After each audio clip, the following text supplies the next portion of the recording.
Each week, we bring you a story from CBS Village, the CBS News website that highlights diverse communities. Well, this morning, meet a high school student who's topping the music charts and living her dream. Lauren Crawford from CBS News Texas spoke to her. Old Mr. Kringle is soon gonna jingle all the bells. It's the soundtrack to the season.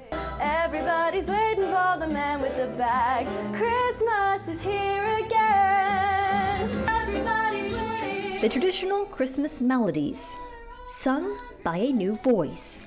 This is 18-year-old Cheyenne Grace. I ended up auditioning for Mary Poppins Jr. at a local community theater, and I just fell in love with theater and performing on stage, and that smile you can see on the audience face when you're performing and bringing joy.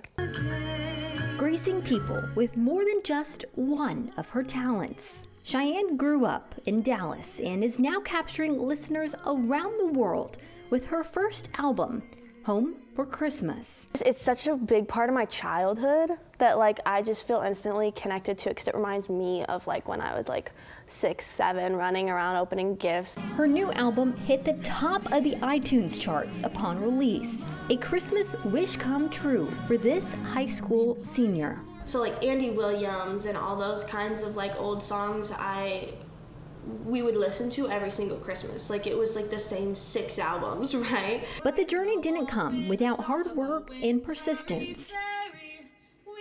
So this has been in the works for about a year. Yeah, we went to a bunch of different places to record, and some of it was out of country, and so it was just it was a long process, but it was so much fun. The album title, Home for Christmas, has a deeper meaning. Well, I'm 18 and I'm graduating, and so this is kind of my last Christmas at home.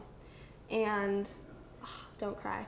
It's just I'm really trying to treasure it. Each song holds a depth of emotion, and one instance highlights the importance of family and tradition. There's one song in particular that's really special on the album, that's Little Altar Boy, and that was kind of a tribute to my dad. My grandma would always sing it to him when he was little, and my grandma passed away when my dad was young, but it was just very special to him.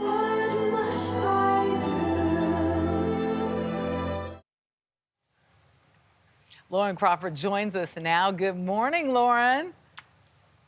Hi, good morning. How are you? Oh, we're great. Well, I'm telling you, that girl has some pipes. I'm curious, how did her performance at the Grand Ole Opry go over, I should say? Yeah, well, so she performed last week at the Grand Ole Opry, and she's 18 years old. And I get chills watching that story back because she is so gifted. She is such a natural. And she had posted some videos from the Grand Ole Opry after her performance where it was a sold-out show for King and Country.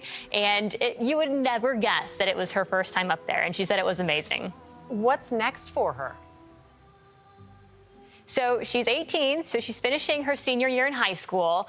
And then I asked her what she plans to do after that. She said she originally thought about going to school in New York City, looked at a couple, and she said, it didn't feel right. So she actually, and this is one of the things I didn't really mention in the story, her passion is in Broadway and theater. And so that's the route that she wants to pursue. So she's going to move to Utah after she graduates, and she's going to focus on pursuing a career in Broadway and theater, and that's what led her to music in the first place. Wow. Lauren, how did you find Cheyenne? Well, I had somebody I work with that sent me this story and just told me about her. She's local, obviously. And it was funny. I was on a long road trip after Thanksgiving, and I pulled her up, and I ended up listening to the entire album with my fiance in the car. And we were both in shock that she was only 18 years old. And so just the holidays, she talks about how the traditions are so special to her. And she grew up listening to these classic songs. And for the past year, really, she's been working on this album. And she truly is not only an amazing singer, but also a person, too. Well, great story. Lauren Crawford, thank you for bringing it to us, and good luck to her, of course.